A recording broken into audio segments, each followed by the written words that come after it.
I can't believe this is happening. Are you sure we should be telling this? What is up, guys, and welcome to Lights, Camera, Arrest. I'm your host, Angie. And I'm your co-host, John. And this is our first episode on our new podcast, Lights, Camera, Arrest. Guys, we are so excited to have this podcast.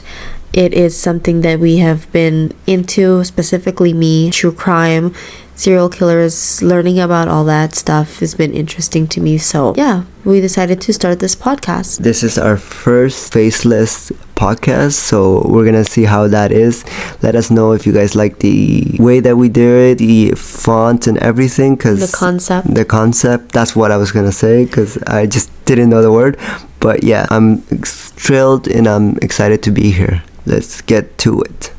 Okay, so the first ever episode that we have going on today is probably one that a lot of you have heard of.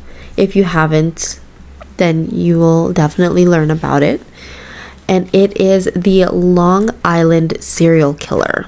Ooh, guys, drop it down in the comment section. How many of you have heard of this? And what do you guys think, first of all? Yeah, so I've never heard of it. Never heard of it? No. So I have. This is actually quite an insane case. So it actually started just looking for one missing person.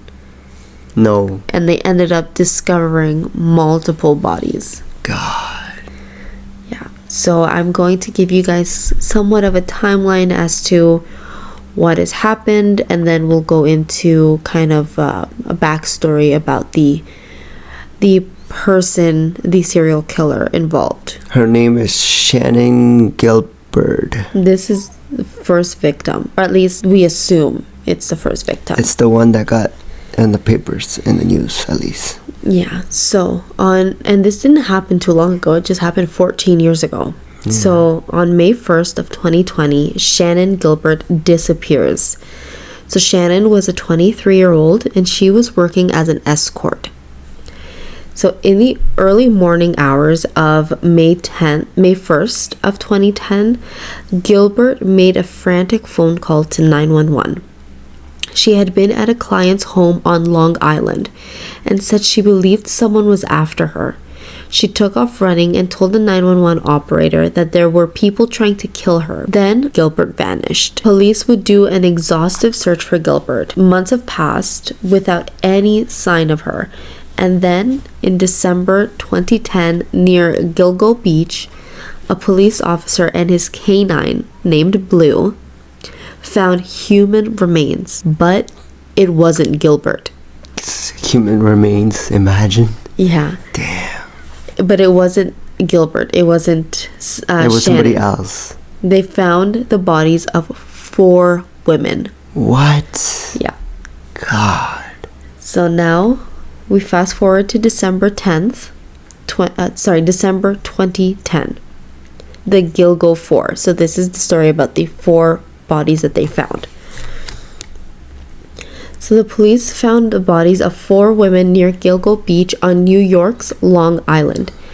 The women became known as the Gilgo 4 and were identified as Maureen Brainerd Barnes, Amber Costello, Megan Waterman, and Melissa Barthelemy. Police say all of the women were petite and 3 of them were wrapped in burlap. Police began their hunt to find a serial killer.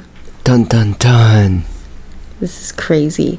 Okay, so here is a little bit of profile of the serial killer that they had at this time. So they knew the killer had a type. Woman. Women, petite.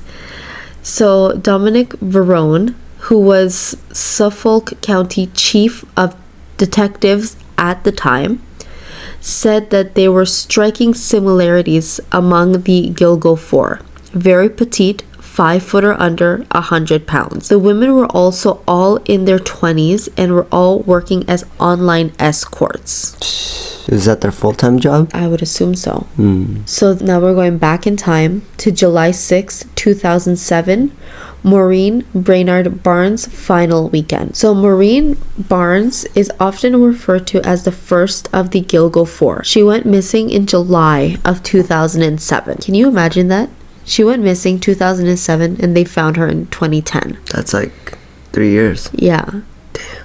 3 years missing with no closure for their families is insane. That would be crazy. I honestly don't even like fathom like how that's like devastating their families must have been. Yeah. Okay, so she went missing July 2007. Brainard Barnes was a single mother of 2 living in Norwich, Connecticut. She'd begun working as an escort, posting ads on Craigslist and other websites to meet her clients.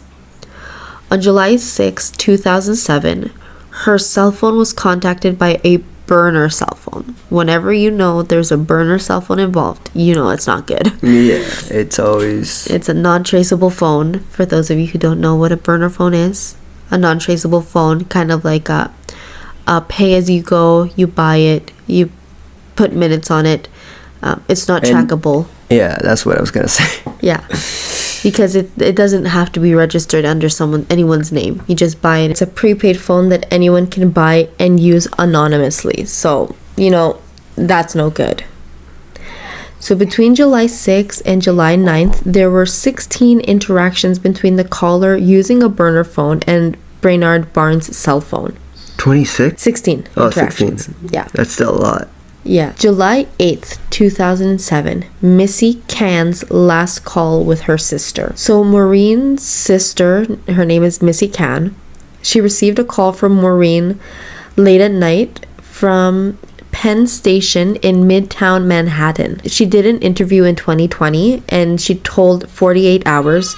Maureen said she was going to take the train at midnight. Can never saw her or heard from her again. July 2009, so 2 years after Maureen, the disappearance of Melissa Barthelemy. That's the second one. This is the second one, yeah. Melissa Barthelemy, who was 24, moved from Buffalo, New York to New York City to work as a hairdresser. At some point, she also began working as an escort. In July 2009, nearly 2 years to the day that Brainard Barnes went missing, Barthelemy went missing. Almost to the day, 2 years. This is getting heated, guys. I don't know about you, but it's just crazy stories. And this is just starting. Yeah, these are just the first 2 that we're hearing about. So on July 17th, 2009, there was taunting phone calls. So in the weeks following Barthelemy's disappearance, police say her then 15-year-old sister Amanda received a series of phone calls from a man calling from Melissa's cell phone. So this person would use Melissa's cell phone to call her sister, who at the time was 15 years old. The first of these calls came on July 17th, 2009 at approximately 12:40 p.m. A number of calls followed in the coming weeks. In one, the caller told Amanda that he had killed Melissa. So, can you imagine? You're 15 years old, you receive multiple phone calls from your sister's phone, and then one of these calls tells you that this man that's calling killed your sister. No. Oh my god. I would be like, what? Are you telling me? Like, that's... Oh my god. And at 15, like, this has to be traumatizing for Amanda, which is Melissa's sister. Yeah. I can only, like, I'm so speechless right now, like, just hearing this. So, guys, if you guys don't hear me mumbling or you hear me like, what is this guy doing? It's just... I hear this and it's crazy for me, like, honestly. Yeah. Okay, so on June 5th, 2010, Megan Waterman. So Megan Waterman, she was 22 and she was a mother from Scarborough, Maine. So she was also working as an escort. On June 5th, 2010, she was contacted by a burner phone, once again, which had just been activated that same day. So this was a new burner phone that this person bought and activated that same day. How can you get a burner phone? I don't know. I'm genuinely like not intrigued, but like, you know, like curious. From what I've seen in like these true crime like documentaries, or you know, those news reports that you see on TV, it looks like at least in the States, we don't live in the States, guys, we live in Canada, but it looks like in the States you can buy burner phones from like Walmart or like any of those types of stores. Are you serious? They sell them? From what I've seen, yeah. I don't think Canada has them. Yeah.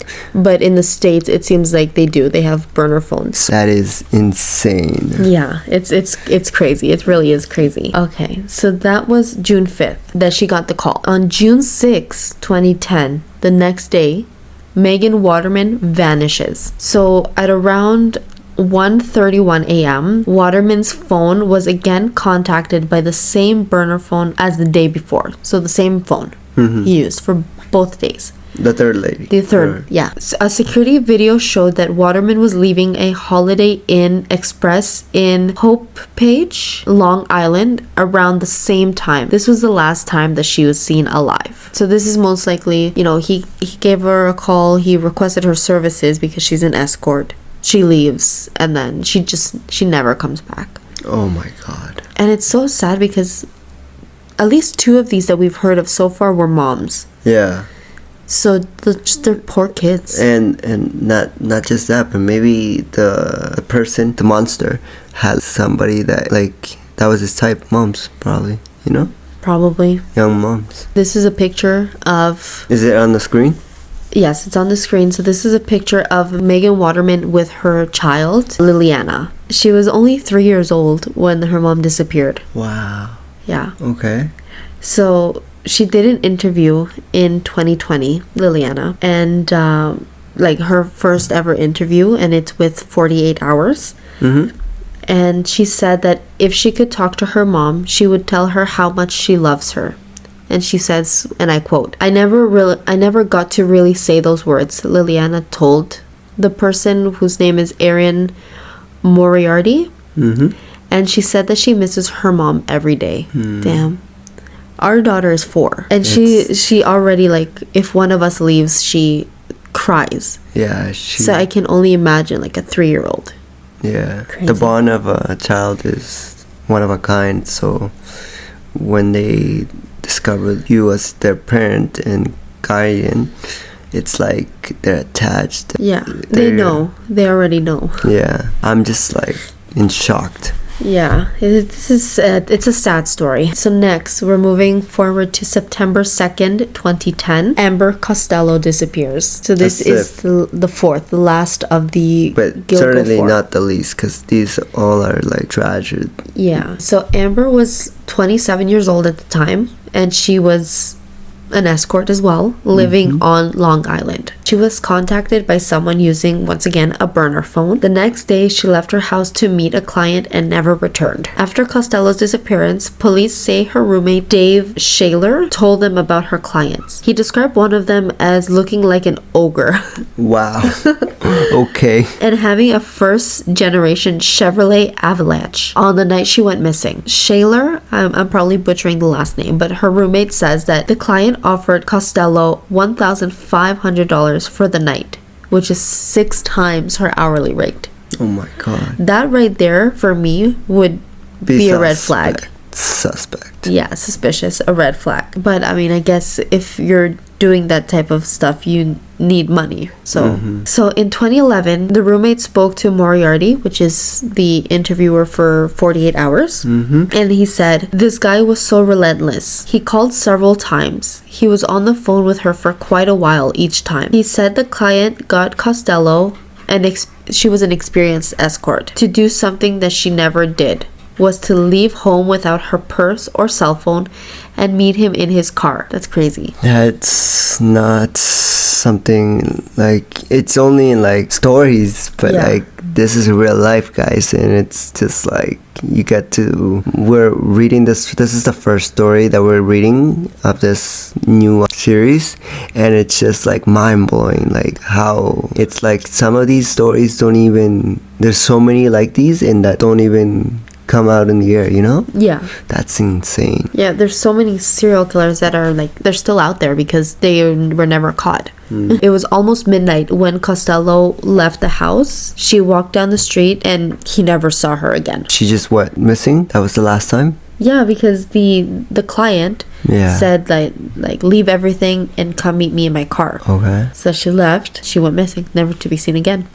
Until, of course, they found her remains, unfortunately, by Giglo Beach. I'm not sure if that's how you pronounce it, but they were all found there. Yeah, all 4 of them were found there. So December 16th, 2010, still no Shannon. So Shannon, if you guys remember, is the first one. The one that went missing. Yeah, the first story that we heard when they found the 4 ladies' remains. They were looking for her. So there was still no Shannon in December 16th of 2010. They continued the search all throughout the spring of 2011. So they continued looking. On May 11th, 6 more sets of remains were discovered. So here you guys can see, we have the picture on the screen. You guys can see where the bodies were found and how many bodies so far are here. As you can see, it looks like Bartholomew, Barnes, and Waterman were pretty close together. The distance between Bartholomew and Barnes was 0.05 miles. The distance between Barnes and Waterman was 0.07 miles. The distance between Costello and Bartholomew was 0.16 miles. And then there was an Asian male, Jessica Taylor, which we'll read more about that. And then there's a toddler, which is number 7, and a Jane Doe, so a person whose identity we don't know, at number 6.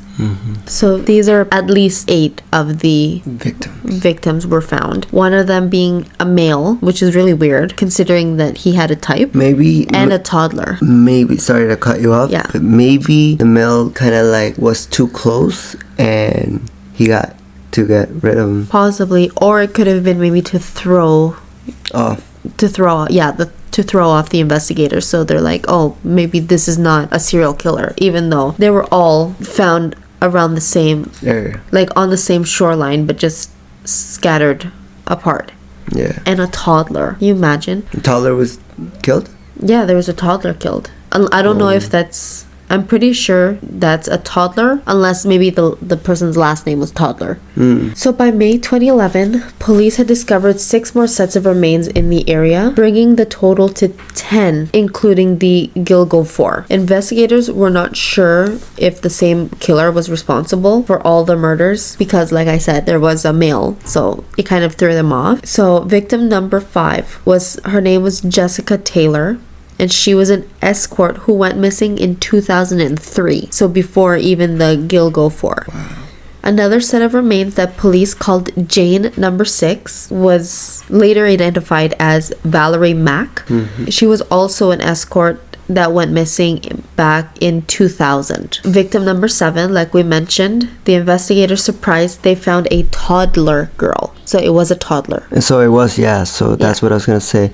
And for number 6, it was a man, no? No, Valerie Mack. Valerie Mack. Number 8 was the Asian male dressed in women's clothing. So maybe he was trans or something. Yeah.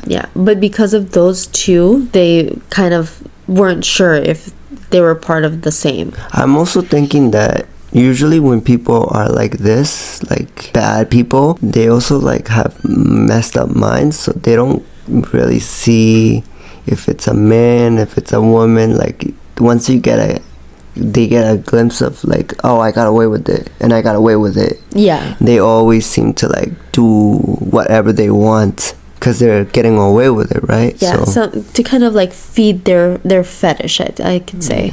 Yeah. So yeah. Number 8, like we said, was the Asian male that was dressed in women's clothing. Number 9 was a female skull, so just the head, that belonged to Karen Vergara, who was an escort that disappeared in 1996. God.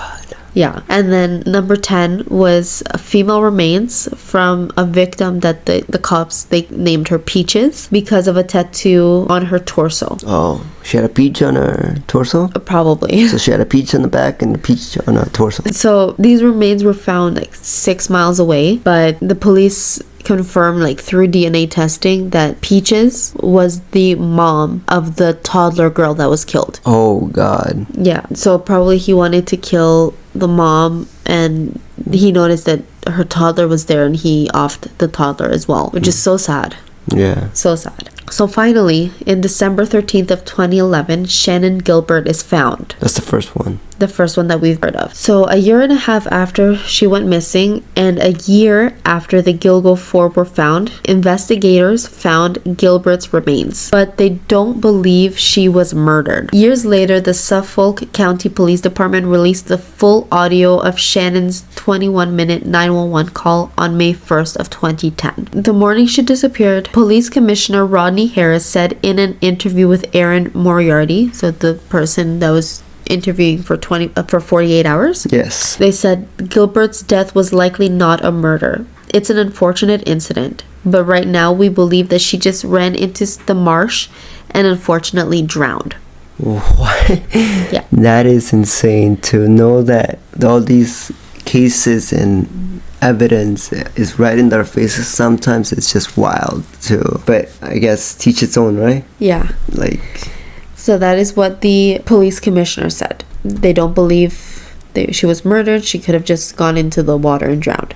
Mm-hmm. So in February of 2022, there was a fresh look at the case. Yeah. So usually what happens, for those of you who maybe are not too into true crime. Like, I know a few of you might not be, but yeah. Yeah. So usually what happens if there are no leads, the case goes cold, and I say that in quotations because it just means they're not actively searching for a suspect. But usually each county or each like police department has their own team of cold case investigators. So pretty much it's like new people, a new set of eyes that are looking into the case, reading to see maybe the original investigators may have missed. Yeah. So that's what it seems like this is going for. Okay. So for nearly a decade after the discovery of the Gilgo 4, the investigation stalled, so it went cold. Yes. Until in February 2022, a new task force was formed by Suffolk County Police Commissioner Rodney Harris and Suffolk County District Attorney Ray Tierney. In an interview with Moriarty, once again the 48-hour interviewer, the DA, so the District Attorney Tierney, said, a mere 6 weeks later, Rex Heuermann was identified for the first time. So they caught him? No? Well, they identified him as a suspect. That was him? No. So it looks like this is the roommate. So from the suspect? No, the roommate from, remember Amber? Yeah. Yeah. So this is Amber's roommate that you guys are seeing on the screen right now. And this is a tip from the past. So how did investigators get a suspect in 6 weeks? So it turns out that in the original case files were a number of critical clues that the new task force was finally able to connect. Costello's roommate Dave Shaler had previously described one of Costello's clients and the type of vehicle he drove to investigators. The vehicle was a first-generation Chevrolet Avalanche. With the description of an ogre-like man and the make and model of his truck, police took a closer look at Costello's phone records from 2010. Shaler had told them that before Costello disappeared, there was one client that called her incessantly. So this is something that the original investigators could have easily looked into. And it would have been like, yeah, like, why didn't they, like... This is, like, the most description What was happening given. back then? Because, like, they must have been, like, distracted or something. Yeah, who knows? Unfortunately, that happens a lot with these cases, but they were given a pretty solid... I mean, the guy knew what kind of car he drove. He gave him somewhat of a description, although not the best, but a description that could help identify someone with that vehicle. So next, the burner phone clue. So police back then, when they were first investigating this, they knew that the client was using a burner phone, and they knew that Brainard Barnes, Bartholomew, Costello, and Waterman had all been in contact with burner numbers right before they disappeared. In 2012, with the help of the FBI, police determined that most of those calls connected to cell towers inside a small area of Massapequa Park in Long Island. So they call this area the box, and according to the DA, Tierney, the box consisted of a couple of blocks within Massapequa Park. Okay, Yeah. So this was in 2012, before the new task force took on. So they knew this information, and I guess maybe they didn't look further into it, or nothing came up from that. But I'm pretty sure they had the make and model of the car. They had a somewhat description of the suspect. And did they know where he lived? Did they know where he was located? Did you know, like... Well, they didn't, but based on this, it looks like all the burner phones that were used for the 4 ladies were all pinging off of one cell tower. So like the same tower. All four different phones. Oh yeah? Yeah. So they could have easily looked in that area. So that's something that burner phones give you off, at least, no? Yeah. Like they don't give you like a name of a person, but they still have to use cell phone towers. So next. And you would like, sorry to cut you off before you continue, but like the FBI or the police, nothing like would like, they didn't go and check the towers or anything at the time? It says they did in 2012, but that's like how long after? Well, 2012, they just found the last person in 2011. A year. So it was a year, yeah. Yeah. But still, it took until 2022 for the new people to see something. Yeah, to kind of figure out a suspect name. Who do we have here, Mr. I'm too cool for... I'm just gonna give my mouth shut.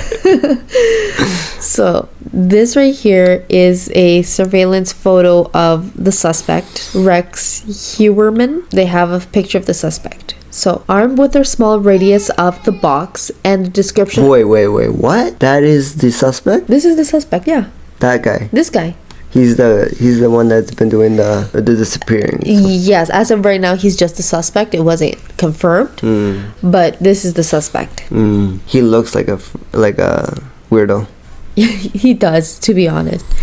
So, armed with their small radius of the box, so like those 4 blocks or whatever that it said that this the cell tower connects to, and the description of an ogre-like man, drove a Chevrolet Avalanche. The task force now had a prime suspect, which is Rex Heuermann. Police identified an architect named Rex Heuermann. So he was an architect.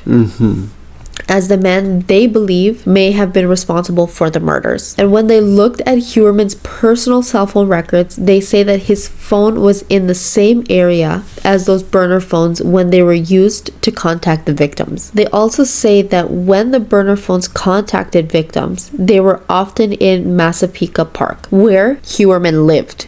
Damn. Yeah, or Midtown Manhattan, where his architectural firm was located. So he would either be in Massapequa Park or in downtown Manhattan. So we're talking about this guy, right? This guy. This guy. Yeah. God damn. Yeah. So his personal cell phone and the burner phones would ping off the same cell phone towers each time, either where he lived or where he worked. So they knew where he worked and where he lived around. Yeah. They at least knew the area. But they couldn't confront him yet because they had no solid evidence that it was him. Yeah. So in 2023, so just last year, they noticed Heuermann going into a phone store to make a payment on a burner phone. So this was just last year. He was still roaming free last year, and he was about to buy another burner phone, or he bought one. 2023? 2023. Damn. Yeah. So next, a DNA hit. So I'm going to put up a photo. This is essentially how they got his DNA and was able to most likely connect them to the victims. So the police began to follow Heuermann when he threw out a pizza box into the trash can in Manhattan, so around where he worked.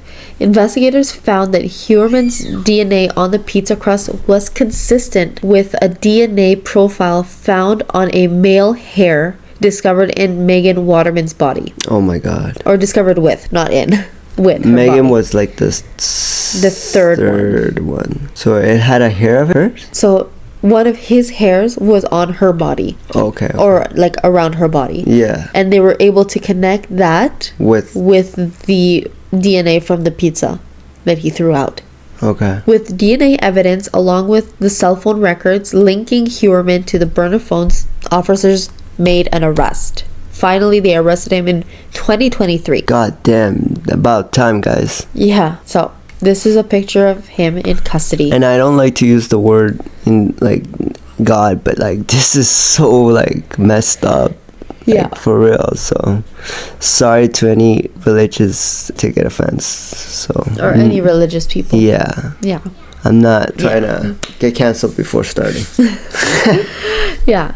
So July 14th of 2023, just over a year ago, he was finally caught. And he was charged with multiple counts of murder in the deaths of Melissa Barthelemy, Megan Waterman, and Amber Costello. At least 3 of the women. Huerman is currently the prime suspect for the murder of Maureen Brainard Barnes, but he has not been charged with her death. Maybe they were not able to connect it. Yeah. When asked about Huerman's innocence at a press conference, Huerman's attorney Michael Brown said, "What has my client told me? He told me he didn't do this." Damn. So just by the sounds of the attorney's response, it doesn't sound like he's too confident that Huerman didn't do this. Yeah, he's just like, if he my client says, then it must be true. Like if I this guy should be in jail too. if I were to need an attorney, like hypothetical, I did something, I would want my attorney to say this, my client 100% didn't do this. Not if they said they didn't do it, then they didn't do it. Yeah. Okay, so now you guys can see here a photo. This is an excavator that digging the evidence. Yeah.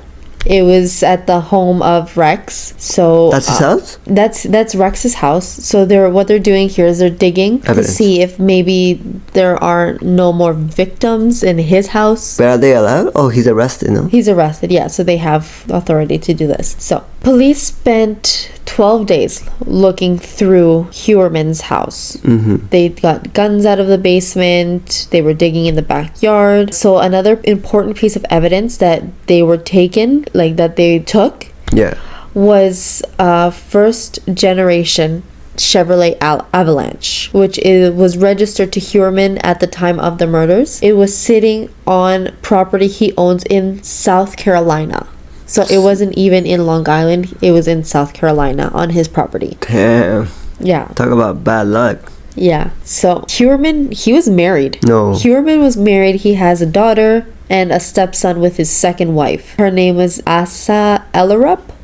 So the wife was born in Iceland, and she would take the children to see her family in Iceland in the summertime. So it was during like the time that the wife took the kids to see her parents that they believed that Huerman did the murders. That's why you would always see like it was in July, June, because that's summertime, right? So that's when they would go. So Huerman, he actually pleaded not guilty to all of this that happened, considering the evidence against him. Yo, buddy, you have so much evidence against you, and still, it's like, nope. And I can definitely see why the roommate said that he was ogre looking. No, yeah, for sure, he does. Yeah. So Huerman was arraigned in Suffolk County Court in Riverhead, New York. He pleaded not guilty to the murders of Melissa Barthelemy, Megan Waterman, and Amber Costello. Is it just me? Sorry. Is it just me, or does he look younger than he did in the other photo? It looked like he was more of a grandpa in the other photo. Well, because the other photo is surveillance. Yeah. I will pop it back up. No? He looks more grandpa here. Yeah, it's a surveillance photo, so it's more like grainy. Yeah. And he's wearing shades, yeah. And it's from the side, whereas the other and one, the outfit doesn't help. Yeah. That's like a full-on grandpa outfit. Yeah. But this is like a mugshot, his mugshot. Yeah. So the judge ordered that he be held without bail in Suffolk County Jail, where he is currently awaiting trial. So it seems like he's still waiting for trial. Damn. So investigators also, because they found Huerman's Chevrolet in South Carolina, they decided to spread their investigations to South Carolina and Las Vegas, because Huerman, he had properties in those two states and city. And then it says here, with detectives, they're taking a fresh look at cases of missing women. Huerman has not been charged in any additional investigations. As for the other bodies found near Giglo Beach, Jessica Taylor, Valerie Mack, Karen Vergata, Peaches, the toddler girl, and the Asian male, none of them have been linked to Huerman, unfortunately. What? Yeah. Only 3? only 3 so far. It looks like we may have a charge with the 4th. Okay. So the police, when they bring Huerman into the office, they do a DNA swab like of his cheek to see if it's a match for the pizza box, just to make sure like they don't have the wrong person, and that came back as a match. So the DNA from his cheek was a match for the pizza box, or like the pizza, and then the pizza obviously was a match for the hair near Megan's body. Finally, January 6th of this year, 2024, Huerman was charged with 4th killing. So another 4, or this is the 4th? The 4th. Okay. So 6 months after his arrest, Rex Huerman was indicted in the death of a 4th alleged victim, Maureen. You remember Maureen, the other escort? Yeah. Of the 4? Yeah. Yeah. So he was charged with the death of Maureen. Investigators said that they linked Brainard Barnes' murder to Huerman via DNA from a female hair found in the buckle of a belt he used to bind her ankles, feet, and legs. Jeez. Yeah. 8 trillion to 1 that it matched Huerman's wife or daughter, who was tailed on a commuter train and threw out an energy drink, according to court documents. So prosecutors made it clear they believed all hair transfer were made from Huerman and his alleged victims. The family was out of town for the murders of Gigolo Beach 4. Huerman has pleaded not guilty to the murders. And then here are some of the pictures. So this is actually 2 more. 2 more. So on June 6th, 2024, that's almost 2 months ago, 2 more cases were linked to Huerman. Oh my god. Yeah. So Huerman was charged with killing 2 more women 10 years apart on Long Island. The 1993 murder of Sandra Castilla and the 2003 murder of Jessica Taylor. So also the one of the ones that they found on the beach. Okay. Was him. Yeah, they finally charged him with that 2 months ago. Okay. Castilla's death was not previously tied to the Gigolo case. The Suffolk County District Attorney's Office says DNA from hair found near Castilla and Taylor's remains and pickup truck evidence connected Huerman to the killings. Huerman obviously has pleaded not guilty to all those charges. What a B word.